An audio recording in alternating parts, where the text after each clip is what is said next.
लगभग 15% जो कपल होते हैं उनके अंदर इनफर्टिलिटी पाई जाती है।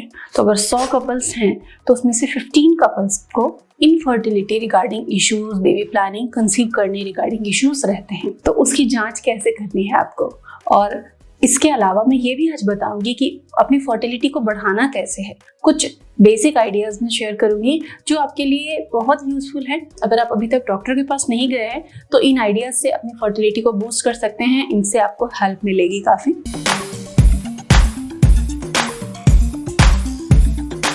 Hello and welcome again to YouTube Sahili channel. Hope you are doing well. आजकल इनफर्टिलिटी के बहुत सारे कारण हैं, जो कुछ खास कारण हैं जिसकी वजह से कपल्स में, मतलब फीमेल में ही नहीं मेल में भी, दोनों में, जोड़े में जो दोनों हस्बैंड वाइफ होते हैं दोनों में इनफर्टिलिटी बढ़ रही है। रीजन क्या है? रीजन है लेट मैरिजेस। दूसरा है डाइट के चॉइसेस। तो डाइट के चॉइसेस बहुत बदल चुके हैं। इसके अलावा लाइफ स्टाइल में भी बहुत सारे चेंजेस आ गए हैं।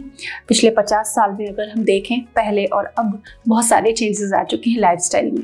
मेनली 3 कारण हैं जिसकी वजह से आपको धीरे धीरे बढ़ते बढ़ते दूसरे शरीर में इश्यूज भी डेवलप हो जाते हैं। तो अब हम जानेंगे कि आपकी फर्टिलिटी की जांच आप कैसे करोगे, क्या होता है, किस तरीके से किया जा सकता है। साथ ही साथ मैं हर इश्यूज के साथ बताऊंगी कि इस प्रॉब्लम के लिए आपको क्या remedy, life style change, home remedies follow करनी है। यूट्यूब साहिली चैनल पर लाखों महिलाएं बेनिफिट ले रही हैं, अपने रिप्रोडक्टिव हेल्थ को इम्प्रूव कर रही हैं। बहुत सारे ऐसे इश्यूज हैं जो कि लाइफ स्टाइल से सिंपली ठीक हो सकते हैं, और लगभग 80% ऐसे इशू होते हैं जिसको कि आप अपने खान पान, अपने तौर तरीके से, जीवनचर्या से ठीक कर सकते हो, एंड उसको अपनाकर आप भी अपनी मुश्किल ठीक कर सकते हैं।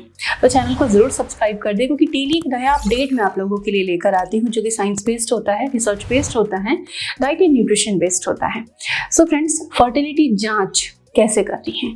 तो सबसे पहले कि जब लेट मैरिजेस होती हैं या जब मैरिज होती है, आज के डेट में 30 टच करता ही है, 30 प्लस होते हैं कई मैरिजेस, तो सबसे पहले आपको ये पता होना चाहिए कि आपका ओवेरियन रिजर्व कितना है। जन्म से एक लड़की के ओवेरीज में अंडों की संख्या फिक्स होती है, लेकिन 30 के बाद उसमें डिक्लाइन आता है या फिर क्वालिटी पुअर हो जाती है तो कंसीव नहीं होता। तो ओवेरियन रिजर्व कैसे जानेंगे, जांच क्या है उसकी? तो पीरियड्स के सेकेंड डे आपको टेस्ट होना होता है FSH का, AMH का। AMH और FSH जानकर आपके ओवेरियन रिजर्व का पता लगाया जाता है कि एग कितने हैं। अगर एग कम बचे हैं तो आपके पास ऑप्शन होता है कि आप एग फ्रीजिंग करवा सकें, और आगे जब आप चाहें, सपोज अगले 5 साल आपको सेटल होने के लिए चाहिए और एग क्वालिटी तब तक खराब हो जाएगी, एग नहीं बचेंगे, तब कंसीव नहीं कर पाएंगे आप, तो इसी समय आप अपनी एग फ्रीजिंग करवा सकते हो। आजकल ये तकनीक उपलब्ध है और इससे आप बाद में जब चाहें तब कंसीव कर सकते हैं। इसके अलावा ओवरी में गांठें, यूट्रस कैसा है, एंडोमेट्रियम कैसी बन रही है, PCOD तो नहीं है, ओवरी में सिस्ट तो नहीं है, इसके लिए सोनोग्राफी की जाती है। तो सोनोग्राफी से आपके बाकी के ऑर्गन्स को अच्छे से समझ लिया जाता है। डॉक्टर बताते हैं आपको कि क्या कंडीशन है आपकी बॉडी को, और उसके लिए आप फिर उपाय कर सकते हो। लेकिन अगर PCOD ओवेरियन सिस्ट आता है तो आपको वेट मैनेज करना है, आपको फल, सब्जियां, लो ग्लाइसेमिक इंडेक्स वाले फूड ज्यादा खाने, कॉम्प्लेक्स कार्ब्स खाने, घी, तेल, मीठा, प्रोसेस्ड फूड, फास्ट फूड, ये सब आपको कम खाना है। उससे PCOD एंड सिस्ट में जल्दी राहत मिलती है। लेकिन PCOD एंड सिस्ट की समस्या आपको जांच में आई है तो इस पे मेरे डाइट के, एक्सरसाइज के कई वीडियोस हैं, कई होम रेमेडीज हैं, कई स्पाइसेस, कई अलग अलग तरह की चाय, जिनसे कि आपको फायदा पहुंचता है। हजारों महिलाओं ने उन आइडियाज से कंसीव किया, विद इन 1 मंथ भी रिजल्ट मिले। तो आप उन्हें फॉलो करें, हमारे अदर वीडियोस को भी आप जरूर देखें। बात इतनी ही नहीं कि फीमेल्स में ही प्रॉब्लम आती है, तो इसके बाद पुरुषों में भी आती है, क्योंकि डाइट और लाइफ स्टाइल बदल चुका है। तो पुरुषों के टेस्ट बहुत सिंपल होते हैं। सीमन पैरामीटर टेस्ट किया जाता है, सीमन का सैंपल लिया जाता है और उसमें उसके पैरामीटर्स देखे जाते हैं, जिससे पता चलता है कि आपकी फर्टिलिटी कैसी है। लेकिन इसके अलावा इरेक्टाइल डिसफंक्शनलिटी, अर्ली इजैकुलेशन जैसे भी कुछ प्रॉब्लम होती हैं। इसके लिए आप जिंक, प्रोटीन रिच फूड खाएं, जैसे कि स्प्राउट्स आपको खाने चाहिए, लौंग, उबला हुआ दूध लेना चाहिए, उड़द की दाल का हलवा, उड़द की दाल के लड्डू बेनिफिशियल हैं आपके लिए, गोक्षुरु के सप्लीमेंट्स अच्छे हैं, शतावरी, अश्वगंधा की कुछ सप्लीमेंट्स पुरुषों के लिए भी मैंने सजेस्ट किए हैं, आप उनको ले सकते हैं, जिससे आपका स्टैमिना, वाइटलिटी इंप्रूव हो सके और उससे स्पर्म पैरामीटर्स भी इंप्रूव होते हैं।